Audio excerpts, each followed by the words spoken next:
Hello YouTube, welcome back to this week's video, 2E0IQJ. Just want to do a quick video and show you my portable HF Go kit.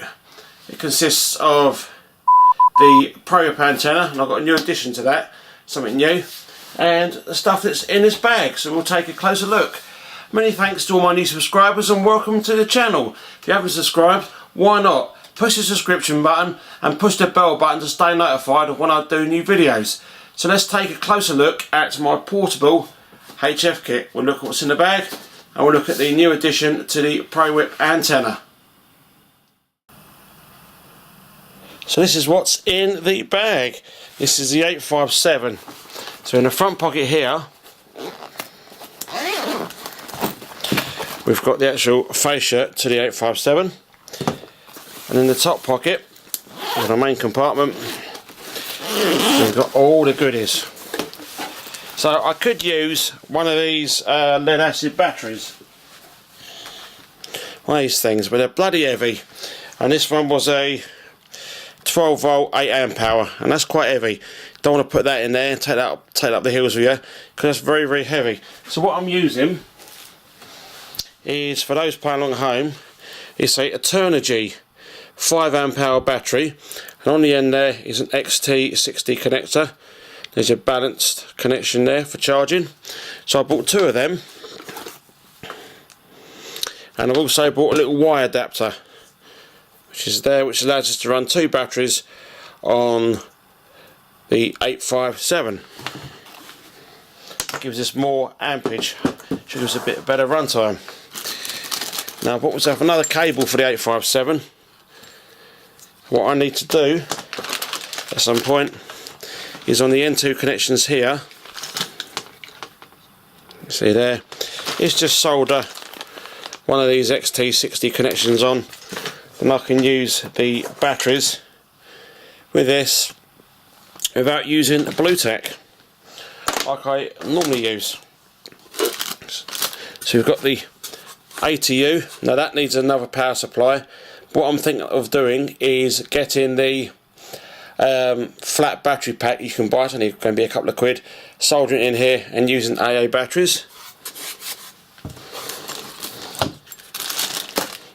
We've got the patch cable for use with the tuner, and I've bought myself the actual proper cable for the 857 to use the tuner. Now it's come from a company called Technofix.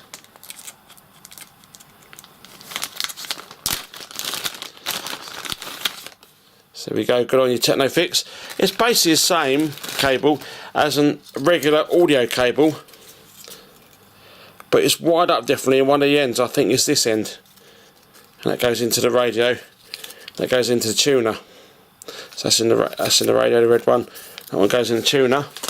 Rather than having to switch to FM and then key up and then back to sideband, you just press a tune and it tunes it in for you with the ATU.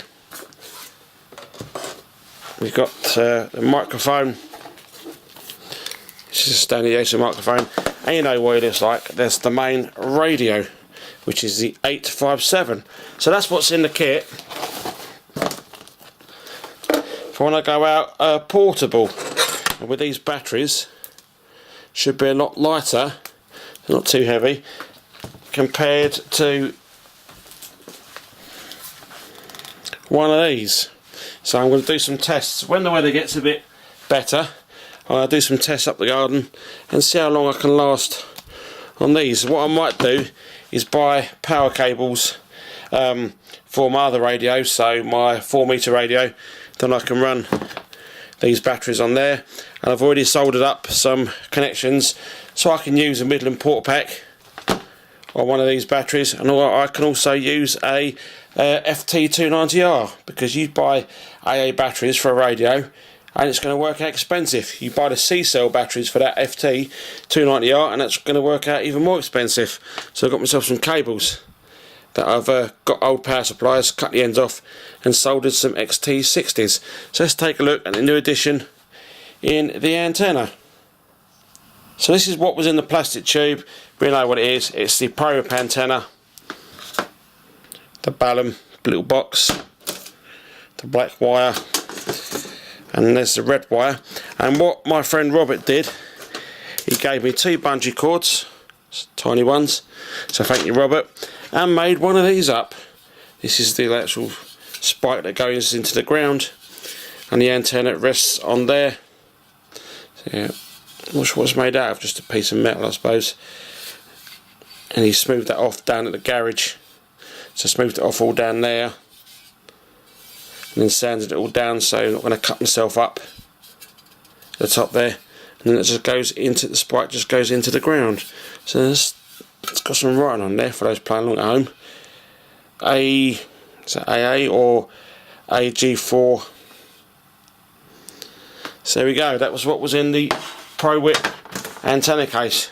Now I can use that instead of taking around that ground spike, so the washing line spike. Now I can use a washing line spike at home, which I've done in the previous video for using the prowhip and the 4-metre antenna.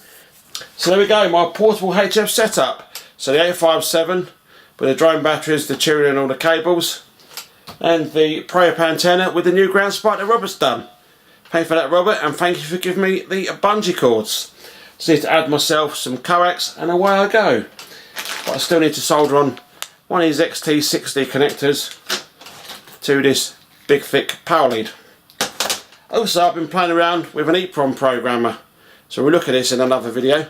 Making custom messages when the computer starts up. Has to be done on a 30-year-old computer.